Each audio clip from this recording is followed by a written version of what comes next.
नमस्कार। जेएसआईक्यू के daily current affair session में आपका स्वागत है। हमारा आज का टॉपिक है मानसून के दौरान 3 महीने के संरक्षण अवकाश के लिए ताडोबा टाइगर रिजर्व के मुख्य क्षेत्र पर्यटकों के लिए बंद रहेंगे। काजीरंगा नेशनल पार्क ने ई शॉप लॉन्च किया। डीके शिव कुमार ने कर्नाटक के 25वें मुख्यमंत्री के रूप में शपथ लिया। पश्चिम बंगाल सरकार ने राज्य की महिलाओं के लिए अन्नपूर्णा योजना की शुरुआत की। और पहली वर्ल्ड योगासन चैंपियनशिप अहमदाबाद में शुरू होगी। ठीक है, आइए एक एक करके देखते हैं। मानसून के दौरान 3 महीने के संरक्षण अवकाश के लिए ताडोबा टाइगर रिजर्व के मुख्य क्षेत्र पर्यटकों के लिए बंद रहेंगे। तो 30 जून से 30 सितंबर तक 30 जून से 30 सितंबर तक जो ताडोबा टाइगर रिजर्व है, ताडोबा टाइगर रिजर्व, इसका जो कोर एरिया है, इसका कोर एरिया ये पर्यटकों के लिए बंद रहेगा, जबकि इसका जो बफर जोन होगा, बफर जोन और बफर गेट, ये दोनों पर्यटकों के लिए खुला रहेगा। ठीक है, कोर एरिया पर्यटकों के लिए बंद रहेगा, जबकि बफर जोन और बफर गेट पर्यटकों के लिए खुला रहेगा। ऐसा प्रत्येक साल किया जाता है। वार्षिक मानसून प्रबंधन का ये एक उपाय है। ठीक है, जो प्रतिवर्ष मानसून होता है तो उसके मैनेजमेंट के लिए ऐसा किया जाता है। ठीक है, कोर एरिया क्या होता है? तो किसी भी रिजर्व का जो मिड पॉइंट होता है या जो उसका मुख्य एरिया होता है उसको कोर एरिया कहते हैं। ठीक है, उसके बाहर जो चारों तरफ का एरिया होता है उसको बफर जोन कहते हैं। ये आमतौर पे कोर एरिया का संरक्षक माना जाता है। उसको प्रदूषण से बचाता है, लोगों के आवागमन को रोकता है, कंट्रोल करता है। ठीक है, और बफर गेट क्या होता है? बफर जोन के बाहर वाला जो हिस्सा होता है वो बफर गेट होता है, जहां से बफर जोन के लिए लोग एंट्री करते हैं। ठीक है, कोर एरिया क्या होता है देख लेते हैं।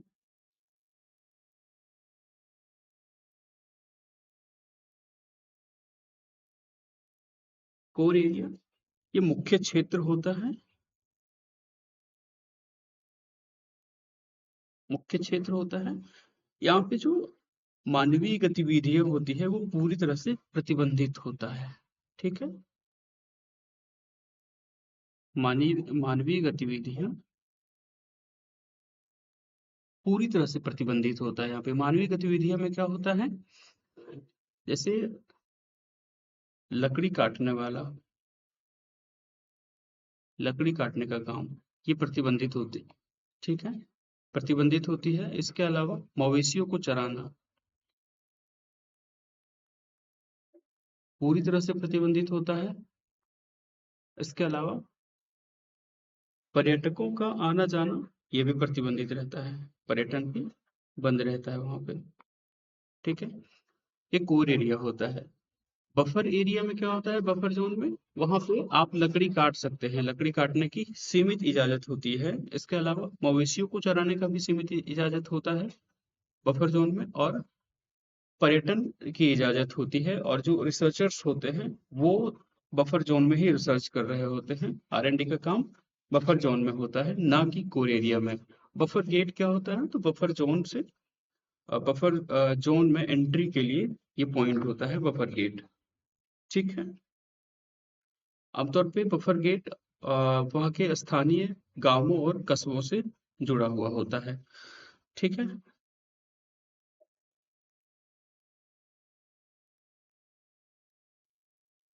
सरकार का जो अभी ये डिसीजन है कि इसको 3 महीने के लिए बंद किया जाए, ऐसा क्यों? क्योंकि ये जो टाइम रहता है, ये टाइम रहता है मुख्य प्रजनन का समय रहता है ये। ठीक है ना, ब्रीडिंग का मुख्य टाइम होता है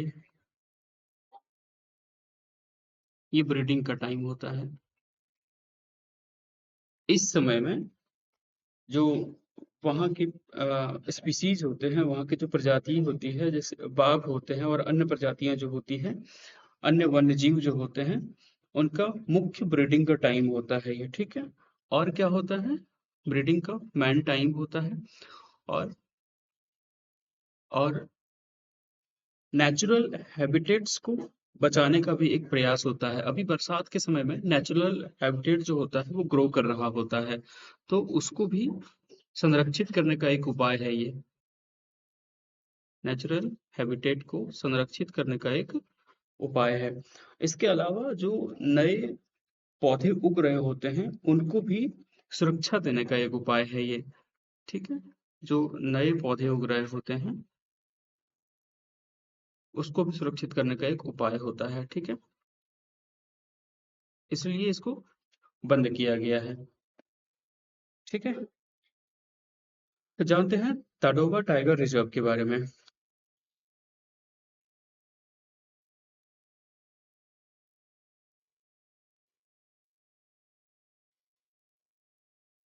ताडोबा टाइगर रिजर्व, ठीक है, इसे ताडोबा अंधारी टाइगर रिजर्व भी कहते हैं। क्या कहते हैं? Tadoba Andhari tiger reserve. ठीक है, TATR, Tadoba Andhari tiger reserve.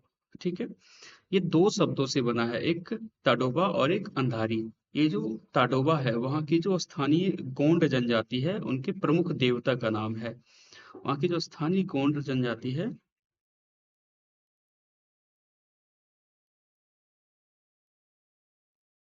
इनके प्रमुख देवता का नाम है ताडोबा। अंधारी क्या है? इस जंगल से बहने वाली एक नदी है, उसका नाम अंधारी है। वहां से बहने वाली एक नदी का नाम है ये अंधारी। ताडोबा अंधारी, ताडोबा वहाँ की स्थानीय गोंड जनजाति का प्रमुख देवता का नाम है, और अंधारी वहां से बहने वाली एक नदी का नाम है। ठीक है, ताडोबा अंधारी टाइगर रिजर्व ये महाराष्ट्र में है। महाराष्ट्र, यहाँ के चंद्रपुर जिले में है ये। महाराष्ट्र के चंद्रपुर जिला में है। इसमें दो चीज मिला हुआ है, एक तो Tadoba tiger reserve,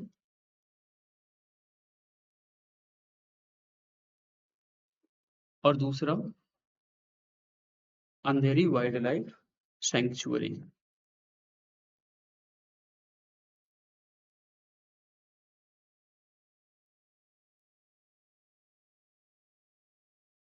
Tadoba tiger reserve और अंधेरी वाइल्ड लाइफ सेंचुरी से ये मिलकर बना है। ठीक है ना, इससे मिलकर बना है ताडोबा अंधेरी टाइगर रिजर्व। ठीक है, इसकी स्थापना कब हुई थी? इसकी स्थापना 1955 में, 1955 में हुई थी। ये महाराष्ट्र का सबसे पुराना और सबसे पुराना और सबसे बड़ा नेशनल पार्क है।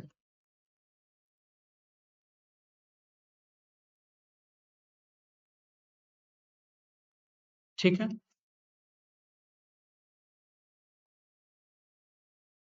एमसीक्यू देख लेते हैं। ताडोबा अंधारी टाइगर रिजर्व के संबंध में निम्न कथनों पर विचार कीजिए। पहला कथन है कि यह महाराष्ट्र के चंद्रपुर जिले में स्थित है। बिल्कुल, ये चंद्रपुर जिले में स्थित है। इसका नाम अंधारी नदी के नाम पर रखा गया है। बिल्कुल, इसका नाम अंधारी नदी और वहाँ के स्थानीय गोंड जनजाति के प्रमुख देवता ताडोबा के नाम पर रखा गया है। मानसून के दौरान कोर क्षेत्र खुला रहता है जबकि बफर क्षेत्र बंद रहता है। नहीं, मानसून के दौरान कोर क्षेत्र बंद रहता है जबकि बफर क्षेत्र जो होता है ये खुला रहता है। तो नीचे दिए गए कूट का प्रयोग कर सही उत्तर चुनिए। ऑप्शन ए है केवल एक और दो, ऑप्शन बी केवल दो और तीन, ऑप्शन सी केवल एक और तीन, और ऑप्शन डी एक, दो और तीन। तो इसका कथन एक और दो सही है, यानी ऑप्शन एक सही होगा। हमारा अगला टॉपिक है काजीरंगा नेशनल पार्क ने ई शॉप लॉन्च किया। ठीक है, और उसके बाद इसका एमसीक्यू देखेंगे। तो पहली बात तो काजीरंगा नेशनल पार्क ने वहाँ के स्थानीय कारीगरों के लिए उनके द्वारा जो चीजें बनाया जाता है उसको बड़े लेवल पे, है ना, बेचने के लिए उन्होंने अभी ई शॉप लॉन्च किया है। ठीक है। पहली बात क्या है? Kaziranga national park. Kaziranga national park इन्होंने वहाँ के स्थानीय कारीगरों द्वारा बनाए गए वस्तुओं,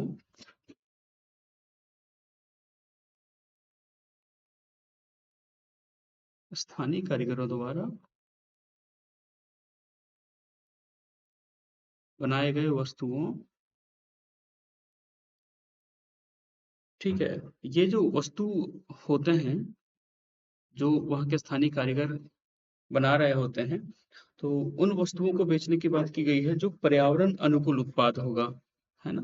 तो काजीरंगा नेशनल पार्क के स्थानीय कारीगरों द्वारा बनाए गए पर्यावरण अनुकूल उत्पाद, ठीक है, पर्यावरण अनुकूल उत्पाद, वहाँ के स्थानीय कारीगरों द्वारा जो वस्तु बनाए जाते हैं पर्यावरण अनुकूल उत्पाद होते हैं वो, इसी को बेचने के लिए, ठीक हो, इसी को बेचने के लिए, ऑनलाइन सेल करने के लिए, ऑनलाइन सेल करने के लिए इन्होंने इको शॉप लॉन्च किया है। इको शॉप इन्होंने लॉन्च कहाँ किया है? तो Amazon और गवर्नमेंट ई मार्केट प्लेस पर। ये जो दो पोर्टल है, Amazon और गवर्नमेंट ई मार्केट प्लेस, यहाँ पे इन्होंने इको शॉप लॉन्च किया है, ई शॉप लॉन्च किया है, ठीक है, ई शॉप इन्होंने यहाँ पे लॉन्च किया है। इससे क्या फायदा होगा वहाँ के स्थानीय कारीगरों को? तो उन्हें ये उत्पाद बेचने के लिए वैश्विक बाजार मिलेगा, एक बड़ा बाजार मिलेगा, है ना। ये उत्पाद बेचने के लिए बड़ा मार्केट मिलेगा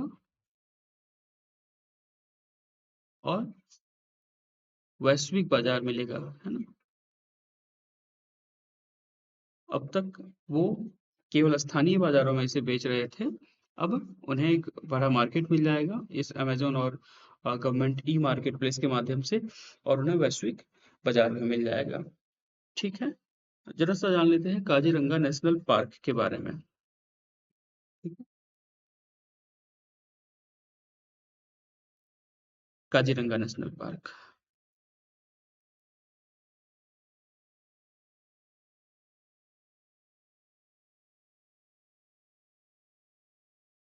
ये असम में स्थित है।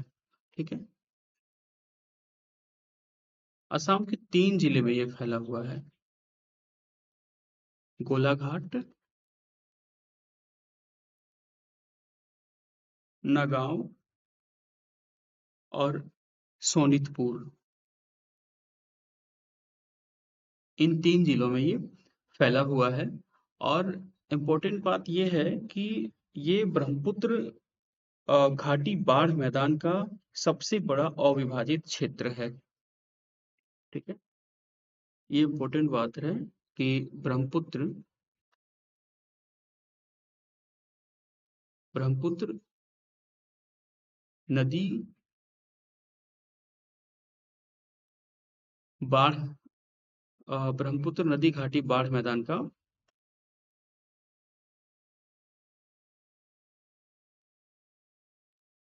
ब्रह्मपुत्र नदी घाटी बाढ़ मैदान का ये सबसे बड़ा अविभाजित क्षेत्र है।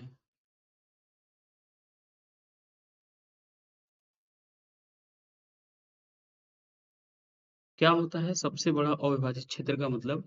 इसका मतलब ये है कि ये एक ऐसा एरिया है ब्रह्मपुत्र घाटी बाढ़ मैदान का, जहाँ पे कोई भी ह्यूमन इंटरफेयर नहीं देखने को मिलेगा, ना ही आपको वहाँ पे सड़क देखने को मिलेगा, ना ही रेल की पटरी दिखेगी, ना ही कोई बस्तियां दिखेगा, ना ही शहर दिखेगा। मतलब इस तरह का कोई भी एक्टिविटी नहीं होगा जो उसको विभाजित कर सके। इसलिए ये सबसे बड़ा अविभाजित क्षेत्र है। ठीक है। जो काजीरंगा नेशनल पार्क है, इसके उत्तर में, इसके नॉर्थ में ब्रह्मपुत्र नदी बहती है। ठीक है, और इसके बीचों बीच में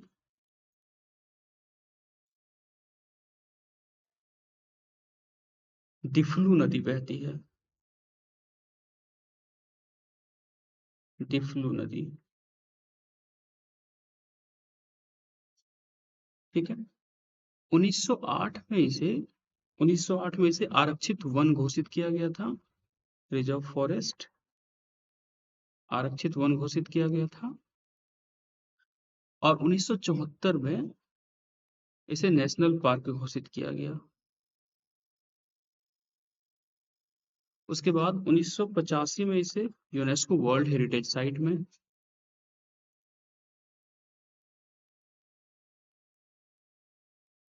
यूनेस्को वर्ल्ड हेरिटेज साइट में इन्हें शामिल किया गया। ठीक है। यूनेस्को वर्ल्ड हेरिटेज साइट में शामिल करने के फायदे क्या होते हैं? तो पहले तो आपको ग्लोबली पहचान मिल जाता है, वैश्विक स्तर पे इसकी पहचान हो जाती है, और दूसरा फंडिंग मिल जाता है। ठीक है। उसके बाद 2007 में इसे टाइगर रिजर्व घोषित किया गया। 2007 में इसे टाइगर रिजर्व घोषित किया गया। इसकी इम्पोर्टेंट बात यह है ना कि ये जो है 5 बड़े वन्य जीवों के लिए प्रसिद्ध है। ठीक है। 5 बड़े वन्य जीवों के लिए कौन कौन से? तो पहला है greater one horn rhino. Greater one horn rhino मतलब एक सिंग वाला गैंडा। ठीक है।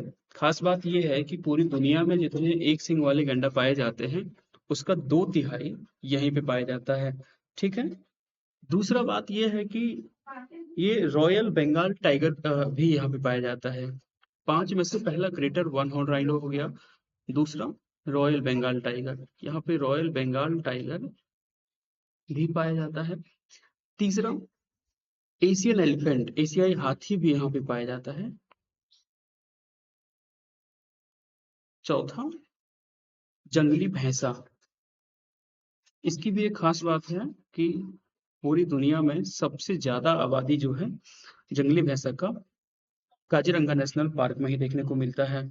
और पांचवा जो वन्यजीव है यहाँ पे पाया जाता है, वो दलदली हिरन या बारहसिंगा पाया जाता है। ठीक है। दलदली हिरन या बारहसिंगा पाया जाता है। ठीक है। आइए अब जरा इसका एमसीक्यू देख लेते हैं। काजीरंगा राष्ट्रीय उद्यान के संबंध में कौन सा कथन सही है? ये भारत का पहला टाइगर रिजर्व है। नहीं, ये भारत का पहला टाइगर रिजर्व नहीं है। भारत का पहला टाइगर रिजर्व जिम कॉर्बेट राष्ट्रीय उद्यान है। ठीक है। जिम कॉर्बेट राष्ट्रीय उद्यान ये भारत का पहला टाइगर रिजर्व है। ठीक है। तो पहला ऑप्शन गलत हो गया। ये एक सींग वाले गैंडे का सबसे महत्वपूर्ण आवास है, बिल्कुल, क्योंकि यहाँ पे 2/3 जो संख्या है ग्लोबली यहीं पे पाया जाता है। ठीक है। और ऑप्शन सी है इसका, यह पश्चिमी घाट में स्थित है। नहीं, ये पश्चिमी घाट में स्थित नहीं है, बल्कि असम में स्थित है। और असम हमारे जो पूर्वोत्तर वाला रीजन है वहां पे है। ठीक है। और इसे यूनेस्को द्वारा जैव मंडल रिजर्व घोषित किया गया। नहीं, जैव मंडल रिजर्व नहीं घोषित किया इसे। यूनेस्को के द्वारा world heritage site, world heritage site घोषित किया गया। तो इसका ऑप्शन बी सही होगा। हमारा अगला टॉपिक है, डी के शिव कुमार ने कर्नाटक के 25वें मुख्यमंत्री के रूप में शपथ लिया। ठीक है। अभी डी के शिव कुमार जो है,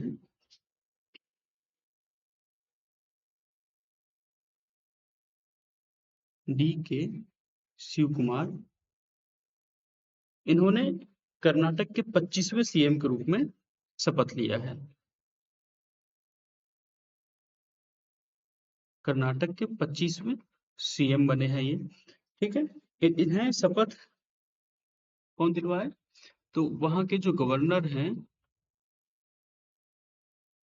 थावरचंद गहलोत। वहां के गवर्नर कौन है? थावरचंद गहलोत।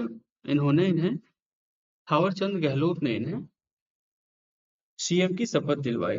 ठीक है, और इन्होंने किसका स्थान लिया, यानी इससे पहले वह के सीएम कौन थे, तो सिद्धारमैया, इन्होंने रिप्लेस किया है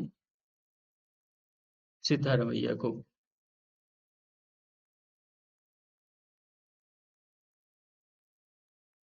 सिद्धारमैया को इन्होंने रिप्लेस किया है। ठीक है, जरा समझते हैं संवैधानिक रूप से क्या महत्व है इसके।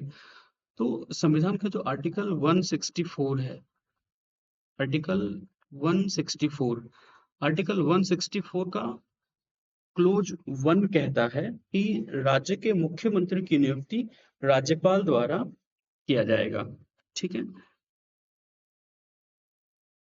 राज्य के जो सीएम होंगे, इसकी नियुक्ति कौन करेगा, वहां के गवर्नर करेंगे। ठीक है, कौन नियुक्त करेगा, वहां के गवर्नर। और अन्य मंत्रियों की भी नियुक्ति कौन करेगा, वहां के गवर्नर ही करेंगे। ठीक है, राज्य के सीएम की भी नियुक्ति और अन्य मंत्रियों की नियुक्ति गवर्नर ही करेंगे। ठीक है, अन्य मंत्रियों की नियुक्ति वो सीएम की सलाह पर करते हैं। ठीक है, आर्टिकल 164, 164 का क्लोज 2, 164 का क्लोज 2 कहता है राज्य की मंत्रि परिषद सामूहिक रूप से विधानसभा के प्रति उत्तरदायी होंगे। ठीक है, जो मंत्रि परिषद होगा, ये विधानसभा के प्रति उत्तरदायी होगा, सामूहिक रूप से, सामूहिक रूप से विधानसभा के प्रति उत्तरदायित्व होगा। ठीक है,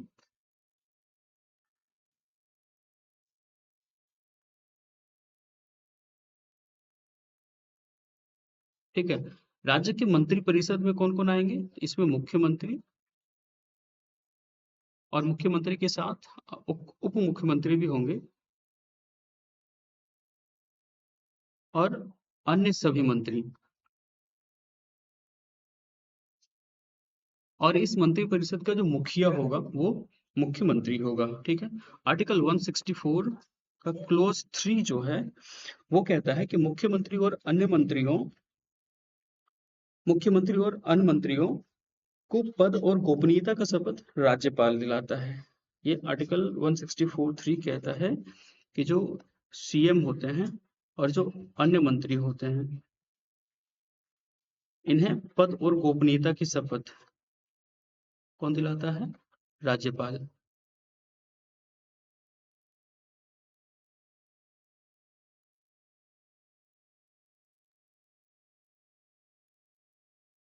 राज्यपाल दिलाता है। ठीक है, उसके बाद 51वां 91st जो है, 91st संविधान संशोधन, ये 2003 में हुआ था।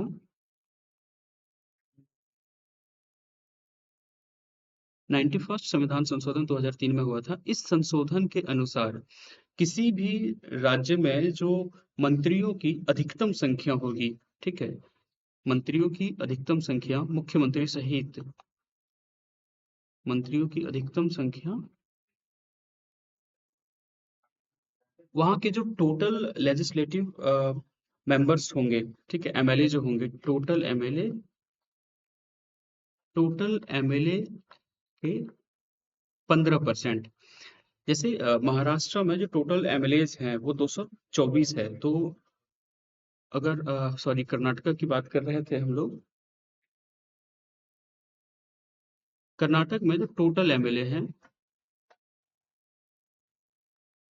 224 है, तो यहाँ पे टोटल मुख्यमंत्री सहित जो मिनिस्टर्स होंगे वो कितने होंगे, इसका 15%, ये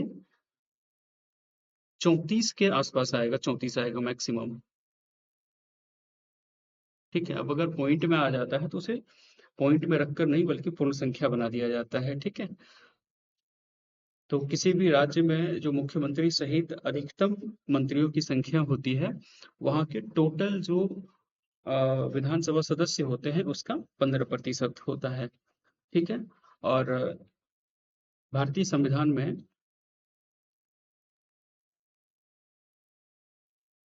भारतीय संविधान में कहीं भी मुख्यमंत्री के पद का कोई उल्लेख नहीं है। ठीक है। उप मुख्यमंत्री के उप मुख्यमंत्री के पद का कोई उल्लेख नहीं है। ठीक है। ये एक तकनीकी रूप से कैबिनेट मंत्री का ही पद होता है और इसे राजनीतिक पर्पज से बनाया गया है। ठीक है। आइए अब जरा सा इसका एमसीक्यू देख लेते हैं। निम्नलिखित कथनों पर विचार कीजिए कि डॉक्टर डी के शिव कुमार, पहला कथन है डी के शिव कुमार कर्नाटक के 25वें मुख्यमंत्री बने हैं। दूसरा कथन है उन्हें राज्यपाल थावरचंद गहलोत ने शपथ दिलाई। और तीसरा है कि वे भाजपा के नेता हैं। तो इसका ऑप्शन एक तो सही है कि वे 25वें मुख्यमंत्री बने हैं, और ऑप्शन दो भी सही है कि उन्हें वहां के राज्यपाल थावरचंद गहलोत ने शपथ दिलाई है। लेकिन ऑप्शन तीन इसका गलत है, क्योंकि वे भाजपा के नहीं बल्कि कांग्रेस के नेता हैं। ठीक है।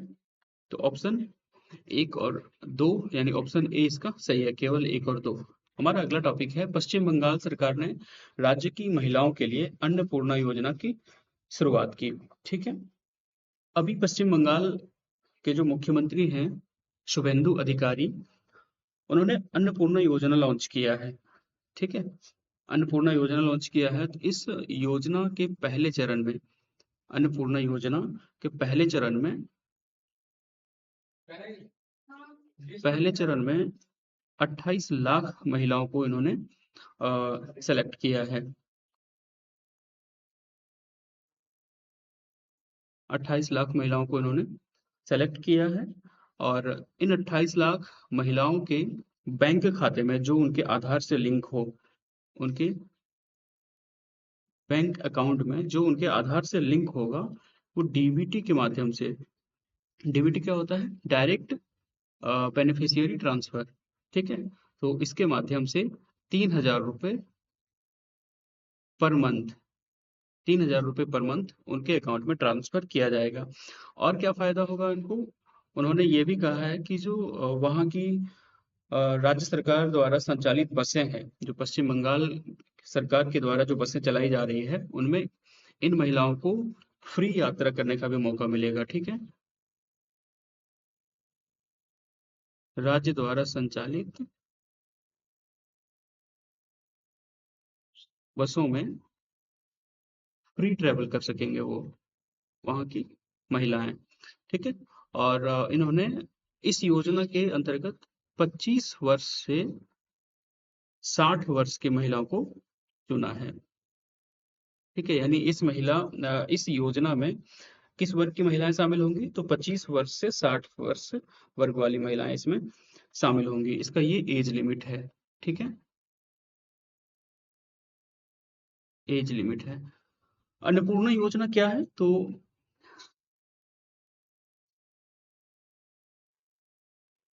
अन्नपूर्णा योजना ये पश्चिम बंगाल की एक योजना है। पश्चिम बंगाल सरकार की एक योजना है। इसे 1 जून 2026 को लॉन्च किया गया। 1 जून 2026 को लॉन्च किया गया।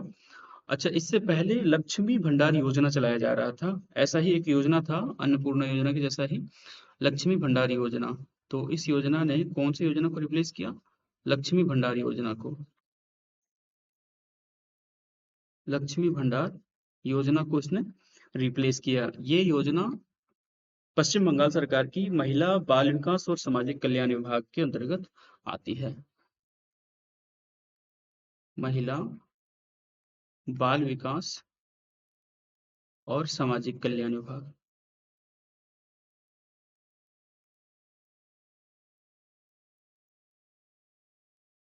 ठीक है। आइए इसका एमसीक्यू देख लेते हैं अब। निम्नलिखित कथनों पर विचार कीजिए। अन्नपूर्णा योजना पश्चिम बंगाल सरकार द्वारा शुरू की गई है। बिल्कुल, ये पश्चिम बंगाल सरकार द्वारा शुरू की गई है। इसके तहत महिलाओं को 3,000 प्रति माह दिए जाएंगे। बिल्कुल 3,000 प्रति माह दिए जाएंगे, और साल के 36,000 रुपये उन्हें दिए जाएंगे। ठीक है। ये योजना महिलाओं को सशक्त बनाने के लिए लाया गया है, उन्हें एम्पावर करने के लिए लाया गया है। राशि डीबीटी के माध्यम से आधार लिंक बैंक खाते में भेजी जाएगी। इसका तीनों ऑप्शन सही है। ऑप्शन एक भी सही है, ऑप्शन दो भी सही है, और ऑप्शन तीन भी सही है। यानी इसका ऑप्शन डी होगा, एक, दो और तीन, ये तीनों सही है। हमारा अगला टॉपिक है, पहली वर्ल्ड योगासन चैंपियनशिप अहमदाबाद में शुरू होगी। अभी 4 जून से, आज से 4 जून से 8 जून तक, 4 जून से 8 जून तक अहमदाबाद में एक स्टेडियम है, एका एरिना स्टेडियम। एका एरिना स्टेडियम, ये अहमदाबाद में है। ठीक है, यहाँ पे वर्ल्ड योगासन चैंपियनशिप का आयोजन किया जा रहा है। इसमें 60 से अधिक देशों के एथलीट शामिल होंगे। 60 से अधिक देशों के एथलीट शामिल होंगे, लगभग 500 से ज्यादा एथलीट होंगे इसमें शामिल। 60 से अधिक देशों से लगभग 500 से ज्यादा एथलीट इसमें शामिल होंगे। इसका आयोजन जो है, इस वर्ल्ड योगासन चैंपियनशिप का जो आयोजन है, कौन करवा रहा है? तो इसका आयोजन, ये वर्ल्ड योगासन चैंपियनशिप, इसका आयोजन वर्ल्ड योगासन के द्वारा किया जा रहा है। वर्ल्ड योगासन के द्वारा किया जा रहा है। इसका लक्ष्य क्या है? इस योजना का है लक्ष्य, इस आयोजन का लक्ष्य है योग को एक प्रतिस्पर्धी खेल के रूप में पहचान दिलाना। प्रतिस्पर्धी खेल मतलब जैसे फुटबॉल हो गया, क्रिकेट हो गया, चेस हो गया, या बाकी जो खेल हैं जिसमें कंपटीशन आपको नजर आता है, वैसे ही वर्ल्ड योगासन चैंपियनशिप को प्रतिस्पर्धी खेल के रूप में पहचान दिलाना। पहला लक्ष्य है इसका प्रतिस्पर्धी खेल के रूप में पहचान दिलाना। और दूसरा लक्ष्य इसका ये है कि वर्ल्ड योगासन चैंपियनशिप को जो आने वाले ओलंपिक हैं उसमें शामिल कराना। ठीक है, ओलंपिक में, ओलंपिक में इसे शामिल कराना। ठीक है, ये इसका लक्ष्य है, इस चैंपियनशिप का लक्ष्य है। ठीक है, हम लोग अंतर्राष्ट्रीय योग दिवस 21 जून को मनाते हैं। 21 जून को अंतर्राष्ट्रीय योग दिवस मनाते हैं। ये हमारे प्रधानमंत्री नरेंद्र मोदी के आह्वान पर ही शुरू किया गया था। ठीक है, 21 जून को अंतर्राष्ट्रीय योग दिवस मनाते हैं। इसकी शुरुआत 2015 में की गई थी। 2014 में हमारे पीएम साहब ने यूएनएससी मतलब UNGA, United nation general assembly में इसकी बात कही थी, और उसके बाद उन्होंने स्वीकार लिया था 2-3 महीने के बाद, 2014 में ही, और 2015 में इसे मनाना शुरू किया गया था। तो 21 जून को अंतर्राष्ट्रीय योग दिवस मनाते हैं, और इसकी शुरुआत 2015 में हुई थी, लेकिन यूनाइटेड नेशन जनरल असेंबली ने इसे स्वीकार 2014 में ही कर लिया था। ठीक है, एमसीक्यू देख लेते हैं। पहली वर्ल्ड योगासना स्पोर्ट चैंपियनशिप का आयोजन किस राज्य में हो रहा है? तो ये अहमदाबाद जो है, ये गुजरात में है। ठीक है, ये जो वर्ल्ड योगासन चैंपियनशिप है, इसका ये पहला एडिशन है। ठीक है, थैंक यू।